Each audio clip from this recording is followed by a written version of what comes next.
Welcome to the jungle. Welcome to the jungle. We got fun and games. Hey, this is the Talkies. Welcome, Talkies. You okay, Taylor? That's okay. I don't care. I don't care either. I don't care either. What matters, though, is that we are here today to talk about Indiana Jones and the Last Crusade. Last Crusade. Last Crusade. Yes. It's my favorite Indiana Jones. It's a damn good one. As of today, Second favorite here. What? Number 2. As of today, this is my favorite. It's pretty awesome. Damn. Pretty awesome. Gotta say, the moment where we have Harrison Ford bumping into Adolf Hitler. That awesome. was the best. That's it's like a fantasy moment, right? Yeah. Like if you could have someone face off against Adolf Hitler, you would choose Harrison Ford to represent the United States and all we stand for. I loved. He got an autograph. Yeah, he got an autograph. Yeah, I think that's the best. I thought that was the best portrayal of what do you call it? Protagonist versus antagonist. I like that a lot. Yeah. Yeah. Where they just didn't even They just came face to face. Came face to face and didn't even know it. Yeah, they didn't exchange dialogue or anything. Nope. Yeah. So, to be clear. Okay, be clear. This was my first time watching Indiana Jones: Last Crusade. Yeah, man, we just been popping cherries. Yeah, every all over week the place. here. Yeah. All over the place. Your first time with all 3 Yeah. of the first Indiana Jones movies now. Mm-hmm. Congratulations. Epic. Thank you. And honestly, going in, I didn't know what to expect out of you. There was a part of me that was genuinely concerned that Me too. that you wouldn't like it. I felt the same way. Well- I was worried. I was like, maybe he won't like me. I think of cheesy or lame or something. Or just really like cliche, And hokey. You know? That's funny. Yeah. No, this is probably my favorite one. Yeah. Yeah. I don't know. All the gags in here like really work. I Yeah. love the gags. They're so amazing. much. Yeah. Yeah. They felt less gaggy than the second one. Probably because there was such a strong contrast in the second one. I felt like all the between gag gags and- kind of did relate at least with the immediate plot. I think that's what it was. Yeah. Because the one in the second one was like you guys said, it was Indy the Dark One. Yeah. And the gags felt very contrasted. Yeah. Yeah. It's just like, well, why are you doing that? Get that out of here. Yeah. One thing I thought about on this viewing was I had just come off of watching Hobbs and Shaw, right? Last night. And that film is just packed with large-scale action sequence one after another. Yeah. Highly, highly choreographed action sequences. Yeah. Now, this film has highly, highly choreographed action sequences, but of the Spielbergian best. Right. Right? Right. And the clear difference is that in these choreographed action sequences, you have all these little nuggets that aren't just visual gags, but also build character. Mm-hmm. Yeah. Right? Yeah. Whereas it's good script like writing. on Hobbs and Shaw, it was like, we're going to pause everything and do a crazy action, Yeah. showstopper. Yeah. And then we'll get back to narrative storytelling. Whereas Spielberg weaves narrative storytelling into an action sequence. And I was that's thinking, the best. Yeah, I was thinking the same about. I can't stop thinking of Tomb Raider every time that I see these movies. Well, yeah. And how bad it puts it to Tomb shame. Raider is a derivative from Indy. Right. So it's like the part that specifically that came to mind because you were just talking about how Spielberg like weaves the two into each other. Was the end, the second act, or I guess it's not really the second, it's the third act of Tomb Raider. How it was. When they're like in the temple. Yeah. When they were forced to solve it, basically. So like she goes to this island, finds her dad, and the arc is over, and then they continue because the bad guy was like, "No, well, you got to find the treasure." So the same thing happened in this movie. The bad guy was like, "Hey, you got to find the treasure, and I'm forcing you to," but it felt much better. And that's interesting. It's like the exact same thing that happened. In Tomb Raider. Yeah. The child and father reconcile to Right. each other and then finish the quest together. Yeah. And Indy did, he wanted the Holy Grail, but he wasn't like lusting after it. No. It wasn't like the end goal. His end goal was to save his dad. Right. And so that was nice, was that when Indy's dad was dying, like it gave us a motivation because Indy had new motivation to solve the the temple. Yeah. And because he was the only one that could do it. Yeah. Whereas Tomb Raider, it seemed like anybody could do it because they were all solving the puzzles together. Yeah. And so it was just like, I don't know. Yeah, and then at the very end, when he finally calls him Indiana, Right. and there's that mutual respect there. Right. Yeah. It's like, because there's character building. Yeah. Yeah. The conclusion Smart of art. writing Who too. who to thunk? Who to thunk Yeah. character building I and just- stories, right? Yeah. I love smart writing. It's like there's using callback in a way that actually has impact in the story, right? Yeah. So I'm not going to call you Indiana through the whole movie, Right. and you're going to ask me to call you Indiana 100 times, Right. But that was all to set up that one moment. Yeah. Yeah. Yeah. It makes that one moment really powerful. Yeah, which is really it great. worked. And because Sean Connery is so great too. I was gonna say Sean Connery's character in here he was perfect. Yeah. In it, it was so good. And it was a perfect, like, I loved the contrast. Like, I like that Indiana Jones's dad is not just like Indiana It's just Jones. not grown up Indiana Jones. Yeah, he's more of like a literary nerd rather than a hands-on kind of guy. Yeah. I thought that was a really cool little dynamic that they Yeah. like kind of almost don't fully understand each other. Right. Yeah. They're like a father and son. No, he dynamic. took more after the dude. The guy in the beginning, Yeah. the bad guy. I loved that. That was so cool that Yeah. he had like his own idol.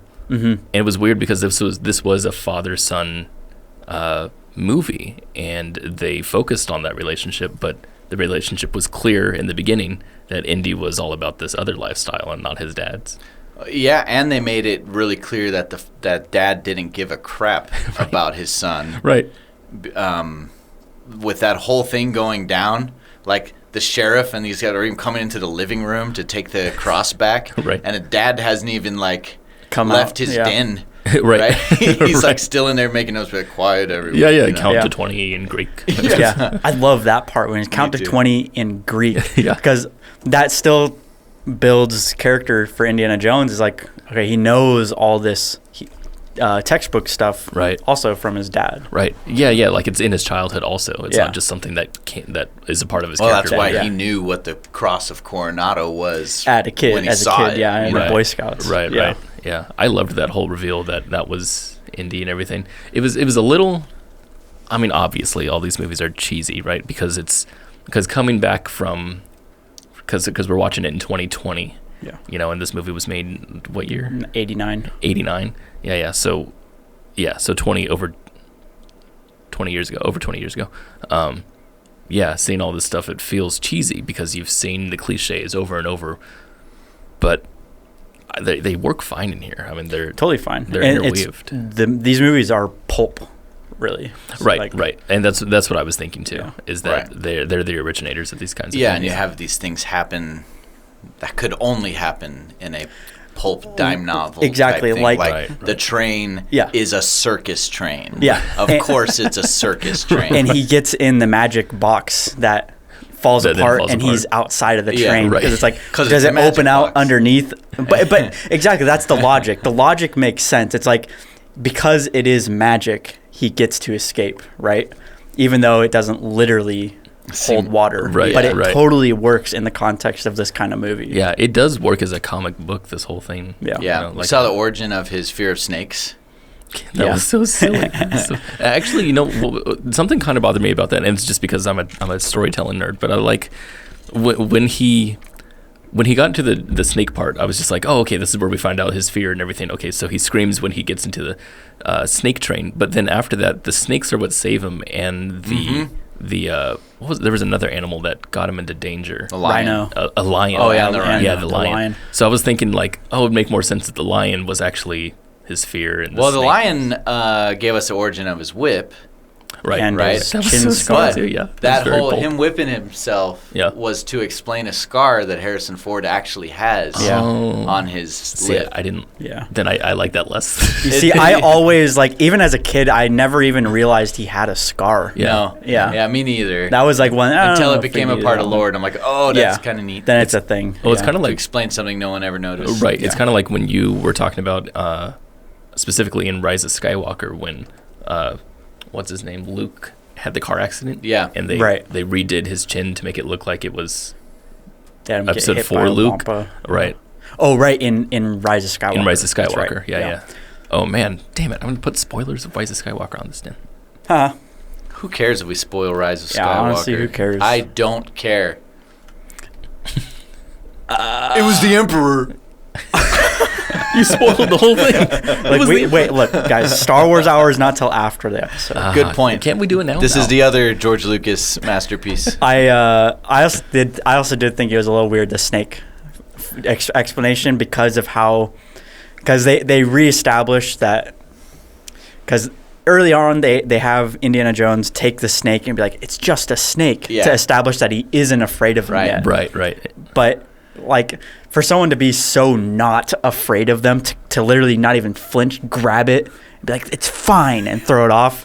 And then if he just falls into a bunch of snakes, I realize that's scary. He's buried in snakes. That's like fear factor. No, that's totally scary. But is it a lifelong, forever changing fear because of that? Right. And that's why I was like, I think the lion kind of fits better into the fear, because he was like stuck in that train. It's an awesome sequence. It's a lot of fun. It's a good sequence. I love the sequence. The life stuff here, because it was shot older like that. I love actually on a train. Yeah, that shot that's legit. Where the camera speed is matching the train and they're just running along. Yeah, it's just a giant dolly shot. Like, you know what's actually happening there, and you can see the production in your head, and you're like, holy crap. Right. Actually, that kept happening to me over and over, and I didn't like that. That filmmaker in me annoys me a lot when I can see like the rats scene. Dude, that was nuts. The rat scene, I was just like, oh my god, they're using literally hundreds of rats and drowning some of them and stepping on some. Yeah, there's one rat stepped on that's like has a total close up. I saw like Harrison Ford like felt it, and then he's like, oh he gets stepped on and squeaks, and then oof. But there was one that fell in the water too and just drowned. The rats that are coming through the hole in the coffin are my favorite moment. That was cool. That means there's someone on the outside with a huge funnel and they're just putting rats in. But yeah, I felt a lot of the crew stuff in here, which I didn't mind. It's the filmmaker. I see that in all the indie movies, all of them, especially. Yeah. Definitely. The set for the temple at the end, when the floor breaks up and everything, I'm like, dude, that is one complicated set piece. A lot of hydraulics. I saw for the first time the boat set, like, so like we saw the boat scene, and in my head I was just like, oh wow, that's a set, and for some reason I just saw it, and I thought it was really cool. The boat scene when the boat's getting chopped up by the... No, that was had to be the fist fight on the boat with the waves. With the giant waves. That's right. Yeah. Dude, that's crazy. Yeah. The amount of water that you have to do for something like that. How do you even light that? Yeah, seriously. Yeah, big tank set. Giant. They the part where it does get all chopped up. Yeah, that's crazy. So they built a boat that was a little bit longer than the other ones. That's awesome. So they have a longer fuse. They have more. But they were literally on that, and it was just being fed in. And so if they didn't stop if they didn't do their cues fast enough, and they could have just gotten sliced up. They would have died. They wouldn't have stopped the production. They would have just let it play out, and that would have been the canon of the movie. Wow. Yeah. Indy just dies in the... Yeah. Oh. Then they would have expanded the young Indy section. Such dedication. In the movie. Yeah, I know. It's beautiful. It's beautiful. Thank you. You're welcome. Thank you for that compliment to me. Beautiful, Taylor. Quite beautiful. Thank you. Yeah. I love the tank, the whole tank sequence, tank fight. I felt like that was longer than it needed to be, but I really liked it. Yeah. A lot. Yeah. It's interesting. I think this is the longest one.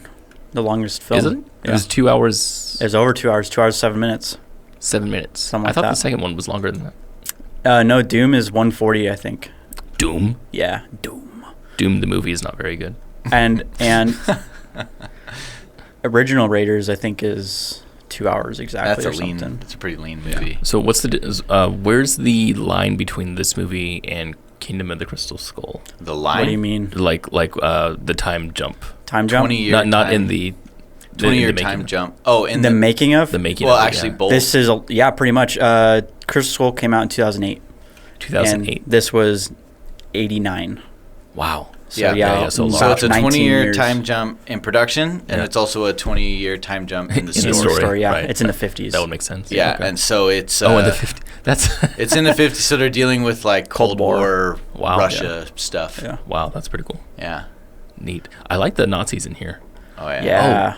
I liked I forgot the dude's name. The main Nazi bad guy. Yeah. He was really, really good in here. The guy in the tank. Yes. Yeah. Yes, that dude. He was so cool. So cool being that he was an emotional He was a guy. very good Nazi. Yeah. He was like, he wasn't just bad just because he's a Nazi. He's a bad because he's like an evil person who's doing bad things. He felt like a Nazi.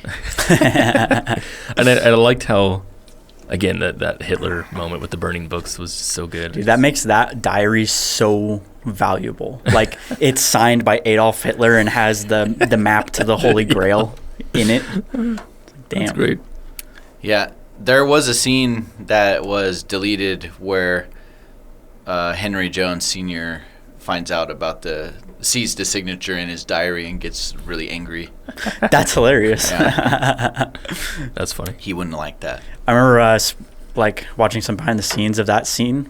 Spielberg was like feeling weird about having all this glory to Hitler, Nazi party, you know, rally. He's with like a Jewish. huge burning books. Yeah, and he is Jewish, right? Yeah. So there's this like part where he's like giving out directions and he's like telling all the people who are hiling Hitler to cross their fingers behind their back. Cross their fingers. Nice. Jeez. I thought that was funny. That's There's great. not many movies that I've seen like a Nazi rally in it that is that spectacular. I was going to say that one felt, I was like jumping with the music. I was like vibing. Yeah. Yeah, that kind of makes you feel uncomfortable. Yeah. It's like, Yeah.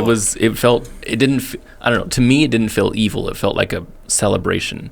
And I thought that was really nice. I'm not sure if everyone else felt that. Maybe I'm just evil What at heart. the fuck is wrong with you? Maybe I'm just a bad person. Felt nice. It felt felt good. Saw the burning books. I saw the burning books. I'm just People like, oh yeah, that's great. Hiling Hitler, and you thought that I'm felt like, nice. Yeah, that's good. No, the music and everything and the way the shots were done, just keeping in wides. There wasn't various close-ups of like, there's the Heil and there's the Right. Hitler. They didn't shoot it like it was like, oh, this is bad because they're Nazis. Right, exactly. They shot it as like a big event. Yeah. And you don't have to be told to feel bad about it. Exactly. That's what I mean. Yeah. Yeah. You weren't told to feel bad. Yeah. The only thing that I was It's just pretty- like, ooh, to was the burning books part. Yeah. That they kept focusing on the burning books. But I think that was to drive home that there was a threat to the diary. I like that Elsa didn't approve of the book burning. Yeah. She did not like that. Elle's character was nice. She wasn't like super complex, but I can't expect that much from the late But 80s. still, so. The she ladies actually of had Indy. more. She had more depth than just being a Nazi. You know? Yeah. That was good. Yeah. It was cool that also she was a femme fatale instead of a love interest. Yeah, I did really Just like fake that. out. At the very Yeah. end, also she, how she had her own arc. Yeah. And she looks like Elsa from Frozen. I thought that was Elsa from Frozen. You know, it could be Isn't Elsa from Frozen a Nazi. like Isn't Well, it's Arendelle from Nazi Germany? You're actually, Arendelle could totally pass for. All right, never mind. Elsa in this movie is Elsa in Frozen's grandma. Her grandma. That makes sense, actually. That makes much more sense. Yeah. And not according That's canon. Steven Spielberg told me that. Frozen 2 though would disagree with you. Frozen 2 is not canon. Yeah. Jeez. Oh, It's right. like right. fan No. fiction. Yeah, fan fiction. Disney George Lucas made it. told me that. George Lucas. Anyway, I love that Elsa sleeps with both Joneses. That was so funny. That was And awesome. that Yeah, whole that was reveal. great. Yeah. It's like, how do you know she's a Nazi? Oh, she talks in her sleep. And then you're like, You know? Wait a minute. And like with the first time they're playing their guy, like, don't move or I'll shoot her. And he's all like, do it. She's a Nazi.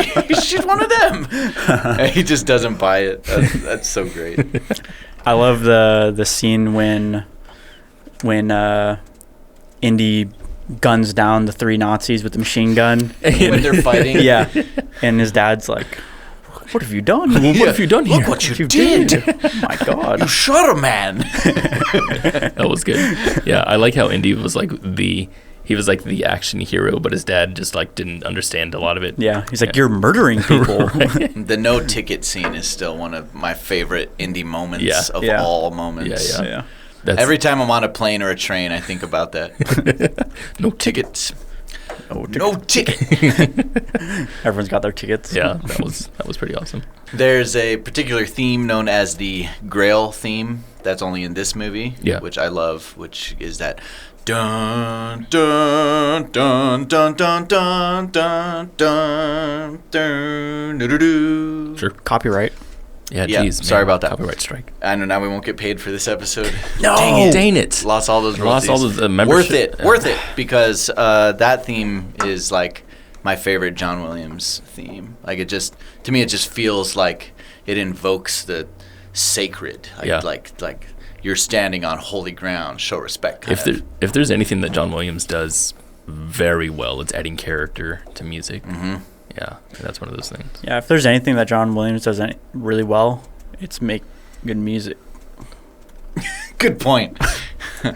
Well, in the three main, I honestly could not name a new theme from Crystal Skull. Oh yeah, I don't think there is one even. I don't know. There's probably like a Mutt Maybe Williams there is. theme. Yeah, there probably Mutt's is. theme. Yeah. You know what was weird was I was watching Harry Potter recently, and I noticed that that's by John Williams too. Yes. Danny Elfman takes over later in the movies. I was wondering why. Okay. And you can feel the shift, but the original themes were John Williams. Okay. He wrote bing, bing, bing, bing, Yeah. bing. How is it possible that one man can write so many iconic themes? How is that even possible? And some of his best music is not even iconic. Like the score to Amistad is like one of the best pieces of music I've ever heard, and no one knows that. I don't know. I like the theme in this one in Crusade at the beginning.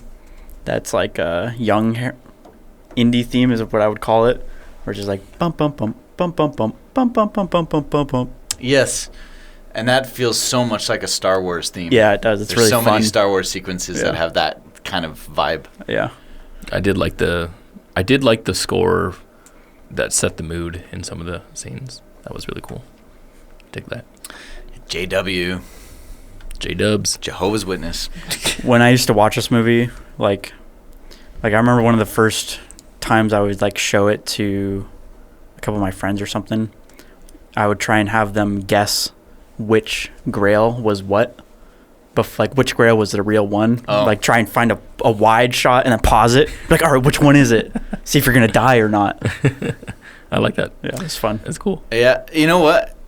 It's been several years since I had watched this one, and this was the first time I can remember, anyways, noticing that it seemed like Elsa purposely chose the Grail that it wasn't to get rid of the vibe I got too. Nazi dude. Well, yeah, I thought that was obvious. It was never obvious to me, and remember, I watched this as a kid a million times. Right. So, like, in my mind, she thought that was the one. That's funny because that was one of those moments I was like, oh, super cheese, because obviously she's going to choose the wrong one. Yeah. But what if she chose the right one? How did she know that was the wrong one?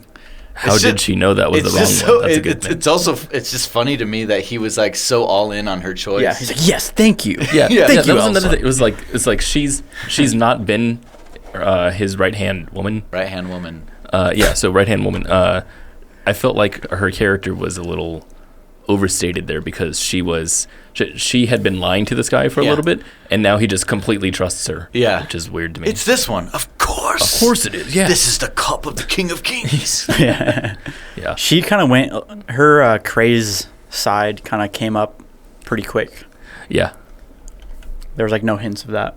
Wait, you're talking about the crack? Yeah, like where she started going. Or like, just before that, she started seeing. She's like, yeah. I want that cup. She got a little bit of a Lord of the Rings ring. Yeah, she did. Yeah. This came before Lord of the Rings, so. Yeah, this came out before Lord of the Rings. Well, I don't think that's true. I like the part when the X marks the spot. That's true. I've always liked that too. I love that part, especially because in the beginning, when he's giving his lecture in class, he's like, in archaeology, X never marks the spot, right? Yeah, and it does. But I thought that was so weird that he was giving like a lecture of anti what he was doing. Yeah, like anti. He's like, archaeology is boring. Yeah, it's done in libraries. Yeah, that felt very it felt comic booky to me, and I didn't like it. I didn't really like it. I didn't like it. I'm sorry. Minor stupid qualm I have is that every time the X marks the spot scene happens and he goes up those stairs, I'm like, you could have, when they show the X, I'm like, you could have easily seen that from the floor. Yeah, when step back and it's look. not like gigantic. Yeah, everyone else is like looking at the floor, looking Yeah, around. they're like, what are these lines? I can't make out a pattern. Need a bird's eye view. He goes up all these twisty stairs. And then I just love, they're in this ancient church, right? And it's not like they're on like a government sanctioned mission or anything, but he's like, oh, it's under here. Let's bust a hole in the ground right now. Yeah. No, That was a great scene. Bust a hole in the ground. Yeah, I love that scene. That was funny. Yeah, the librarian. Yeah. Yeah, that's pretty hilarious. That's a great gag. What was up with the Fez squad? They're the guardians of the Holy Grail. But they came and then they just went. Like they never showed up again after they died. Yeah, they showed up at the end. The tank battle. Yeah, but then they all died. Yeah, they mostly all died. They're done. Like, so no one came in to try to protect the cup from the actual place. It was too late. They're all dead. They're all dead now. Yeah, they died, dude. I was like, they served their purpose of distracting. Oh, but they didn't though because they died and they got are the a cup minor anyway. plot device. Yeah. Okay. I laughed when the one guy And he's like, ripped open his shirt. Yeah, because he's one of them. Because you can see the thing on his hat. They're like, I see that hat, but what's under there? Oh, it's tattoo. Yeah. Well, That's he could just have stolen one of their hats. So if he pulled it down and there was no tattoo, then it wouldn't matter. He's just nobody. That's just nobody.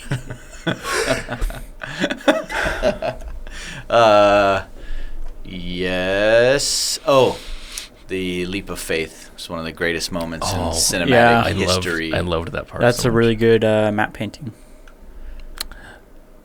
Yeah, the perspective I wonder. shift is Yeah. cool. I'm wondering if that was a matte painting or not. It was. Yeah. I know this. Have you seen? That's it? one of those seen extremely it. motivated camera moves. Yeah. That's literally Yeah. like for the audience and yet works entirely. Well, but like, it worked. It's for the audience and Indy at the same time. Yeah, I guess Indy's kind of having that moment too. Yeah, He's like, yeah. what? Yeah, that seriously got me. I was like, whoa. Yeah. That's a 1989 visual effect that still gets people. Yeah. You know what was cool about it was it's because when he was looking up and he's saying, "There's no way I can walk here. I got to take a leap of faith." And he's looking at the paper, and the guy is floating on the paper. So I'm thinking, okay, well, there's magic that exists in this universe. He's just gonna float. I was thinking Legend of Zelda, like Lens of Truth moment. And so when he steps down, I'm like, oh, okay, so it's he's a floating. practical effect. Right. And then then it gets practical. And so that's what blew my mind about it was that Yeah. it was not magic. That was really cool. So that's what I liked about it. They might have needed to use magic to paint that bridge so well that it looked invisible. Yeah, that looked like computer generated. To have no like dust on it or Right. completely clean forever. I didn't think about it. It's like it's completely clean. Yeah. Well, there's some magic in this world. And Right. if it's painted, and I imagine some people have crossed over it that the paint hasn't worn from I wonder if It's painted with the blood of Christ. Jesus. I mean, Exactly. yeah, yes. The same. I always think it's funny when Indy it says like, "Oh, bedtime stories." Wait, who Yeah. believes Like he's a those? skeptical. Yeah. Like No, you've like- literally seen blood magic. Yeah. Like that had always amused me. And then this isn't a spoiler for the next one, but surprise, surprise, when he's Aliens. revealed they're chasing aliens, he looks at the guy and goes, "Little green men, give me a break." And I remember when I saw that for the first time, I was like, are you kidding? When are you going to start believing in things after all you've seen? He's been actually possessed by a voodoo doll. He's been possessed by a voodoo magic, yeah. right?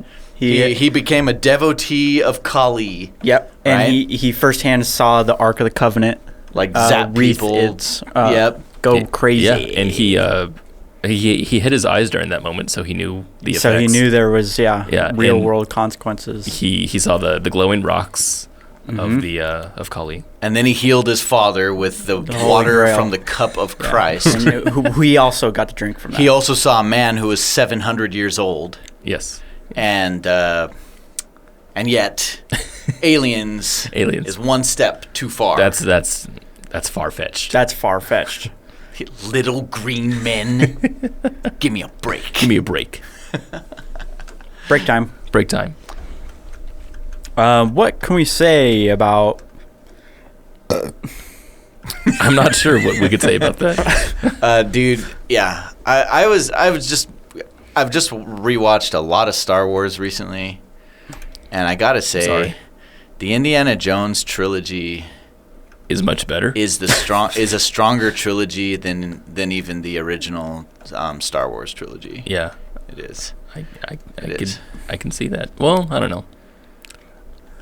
Because the thing is, with like the original trilogy is telling one story over a span. Yeah, so it's hard to compare the two for that reason. But just the sheer enjoyment of these three movies. That, it's like for real though. Yeah. No. I'd say this is probably a more enjoyable trilogy than I like Raiders than all Star Wars movies. At least the first Raiders I like more than every Star Wars movie. The first Raiders is so fun. It's just there's only one Raiders, guys. Okay, yes, the first Indy. Thank you. Which is called Raiders. Very good. Raiders 2? Yes. That's what Raiders the next 2. One is. Indiana Jones 5 is Raiders of the Lost Ark 2. Is there going to be a number 6 that's just called Indiana? They're going to raid Area 51 to steal the Ark of the Covenant. What, Little Green Men? No, that's where the Ark's kept. Is there. What if coronavirus is like part of the threat? This one, I imagine the fifth one is going to take place in like 1960 something. It has to. It'll be in the 60s. Is he gonna late 60s? You said Harrison Ford is in the 60s. Yeah, that's so weird. They say. That Lucas and Spielberg are producing, and then there's a new director. That's weird. Which means it's not going to be good. I really want to see Kingdom of the Crystal Skull now because I'm so. We're going to do it next week. Right? I know. We're going to watch it next week if we're not dead. Are we gonna die by next week? Uh-huh. Jeez. You know, the rapture could happen. Okay. Well, if all three of us get coronavirus, then it doesn't matter. We can still do it. Hey, if we get coronavirus, then we should go on the quest for the Cup of Christ. If we get coronavirus, is Cup of Christ water antiviral? No, it's just bacteria. There's a lot of bacteria. Yeah. It's actually kombucha. It's yeah. That's actually where the coronavirus comes from. Right. Really? Yeah. But it heals bullet wounds. Yeah. But it won't kill your virus. No, it gives you the coronavirus. It'll heal your bullet wound, but give you coronavirus. Even as a child, I watched that scene wondering if the bullet is still inside him. I didn't even think about that. Because it just seals him up, and he's like, I'm better. And I'm like, the bullet's still there. It dissolved the bullet inside. That's what I'm wondering. I love that they use a practical effect for the healing process. Yeah. It's like hydrogen peroxide. Yeah, just some fizz. Yeah. It works so well, though. The second pour, when it all washes off, I'm like... It's amazing, yeah. It's funny how, like, in that context, like, all that's happening is they're just watching the makeup off. Right, and that's all it is, yeah. It feels real. It feels really good, yeah. Yeah. What Biblical hysteria. What kind of pizza was this movie? The pizza of eternal life. Wow. I'd say this pizza. Did we do pizza ratings for the other movies? We did. I can give one. Give one. Give one. So, the pizza's presented to you. It's been hyped up. hyped pizza. Mm-hmm. And then when you open the lid, my microphones. Light shines from underneath the lid of the box, like that. And you open it and you hear dun dun dun dun dun dun. Dun, dun. But what kind of pizza is Where it? does that come from? Is there a speaker in there? No, it's all around you. It's just, and then when you take a bite, is it a hallucination? Bum, butter bum, bum, ba da, bum, ba da, yeah. That sounds awesome. Yeah. What kind of pizza is it? You don't care. You don't care what kind of pizza it is when that's happening. That's what I'm saying. Who cares? Okay, Neat. Raiders. Raiders. Crusade. Raiders 3. Young Indiana Jones is pepperoni pizza with extra oregano.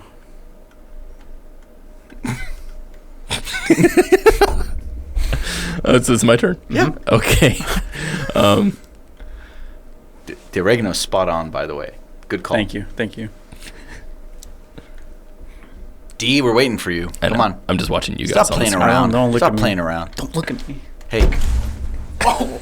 He's just dodging because you don't have a pizza. I don't have a pizza. Yeah, no. what's wrong with you, D? Because I don't have a pizza. Okay, D, unrelated. Yes. Name a pizza. Just name any pizza? Yes. Unrelated. Tostino's Pizza Rolls. Okay. You heard it here first. Last Crusade, D's pizza rating, Totino's Pizza Rolls. Pizza rolls are not pizza. That's correct. Okay, so if this was a pizza, this movie would be something that was a classic pizza, probably pepperoni in your case. And see, I want to say it's the same pizza that I gave the last two movies. That's fine. I know. It's okay. Okay, but it's more enjoyable. That's what I'm gonna say. I'm gonna say it's high rise. High rise pizza, Ooh, but it's classic. Very nice. Yeah. High rise, good classic pizza. That's good stuff. Yeah. Very nice. Yeah. Good job. Thank you. You're welcome. Thank you. Very cool. You've done well. Yeah. Thank you. You're doing well for yourself. Thank you.